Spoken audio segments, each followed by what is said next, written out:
Today is finally the day I am going to be making a beat using only Audacity. Ever since I started making videos, this has by far been the most requested challenge. So I thought I'd better give the people what they want, or at least try to. So yeah, let's fire up Audacity and let's make a beat. So first up, I'm going to make my drums. So I'm just going to pull in one of these resit drum generators. That is probably not how you say it, but oh well. Let's go pull one of those in. So first up, I'm going to make a kick drum. So I'm just going to drag this all the way down. We will set the decay to 0.5 seconds. And I'll just turn down the noise mix. So let's have a listen to that.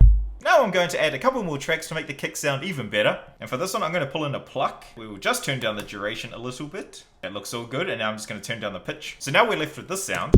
Now I'm just going to go ahead and EQ out the bass. And last up, I just need to go add on some distortion. So when I layer together these two sounds, this is what we end up with. Oh yeah, that sounds good. Now I'm just going to make one more layer, so I'm just going to duplicate this first little kick that I made. And I'm just going to apply a reverb. So I'm going to make it wet only, and I'm just going to bring down the tone low. And we should be left with this sound here. I think this will just help the kick drum sound a little bit more natural. So anyway, this is what my finished kick sounds like. Oh yeah, that is sounding pretty good. Now I can go ahead and export it and start working on the snare. So making the snare should be pretty similar to the kick drum. So I'll just change up the settings on this drum generator. That is sounding pretty good. Let's go ahead and bring it in. So next up, I'm just going to bring in a noise generator. And now I'm just going to apply a few fade outs. So that is sounding alright. I feel like it's missing a little something though. So I'm just going to go ahead and generate a rhythm track. So that has just created a little metronome sound. So now I'm just going to take one of those clicks and I'm just going to layer it up with my snare. And now I think I just need to add on a little bit of reverb and then I think I'm pretty much done. And there we go. I have my finished snare. So now I'm just going to arrange my kick and snare into a little drum beat. That sounds alright. Now I think I'm going to try and make a synthesizer. So we're just going to generate a tone. So that frequency is just middle C. That will just make it a whole lot easier to work with later on.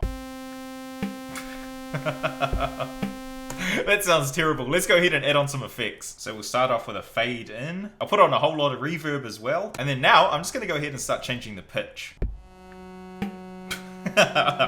So that is still sounding pretty lame. I think one thing that I could do to mix it up a little bit is I'm just going to duplicate that. And I'm just going to change the pitch just a really tiny amount. And that should give it a little bit of detune.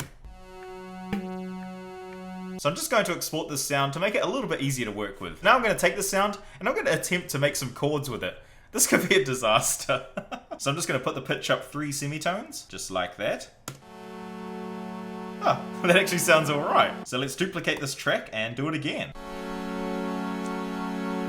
One more note wouldn't hurt. Let's go ahead and pitch it up even higher. Oh yeah, that sounds good. I'm actually really surprised that it works so well. Now, I'm just going to repeat this process a couple of times to make a nice little chord progression. So I've come up with this really basic chord progression.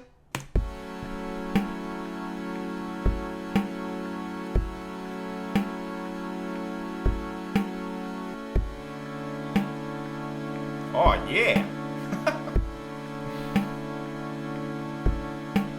Now I'm just going to export that, so that way I can add in effects without having to apply it to 4 different tracks. We'll put on another reverb, and then I'm just going to apply this little bit of wah-wah. That just helps give it a little bit of movement. So that is actually sounding pretty good. Now I'm going to add in a sub bass. This is just going to be a basic sine wave. And there we go, that was really simple. So next up I'm just going to use the Pluck Generator, and I'm just going to take the sound and make a little melody. That is sounding pretty nice. Now I'm just going to join all of these clips together and I'm just going to start applying some effects. I might actually start off by putting the pitch down an octave. Now let's add on some reverb and probably a delay as well. Okay, that sounds pretty perfect to me. Okay, so I think I've already got one more thing to put in, and that is just a hi-hat. This should be really simple to make. I'll just use a noise generator, and then I'll just put on a whole lot of fade outs. Just like that. And then last up, I'm just going to put on a high pass filter, and that should be the hi-hat done. Now I just need to take these hi-hats and arrange them into a little rhythm, and then I think I'm pretty much finished. I've gone and structured the beat off camera just to make it a little bit longer. But anyway, here is the finished beat. Enjoy.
So there we go, a beat made using only Audacity. That was a really insane challenge. It wasn't technically the most challenging thing, but it was just so tedious and it took a really long time to finish. But at least I managed to make something listenable in the end. So thanks to everyone who suggested this video. I know it took me a really long time to get to it. If you have a music making challenge that you'd like to see me complete, just go ahead and leave it down in the comments, and if I like the sound of it, I might go ahead and give it a shot. But yeah, anyway, I think that's pretty much it. I'll see you all in a couple of days for my next video. Thanks for watching, everybody.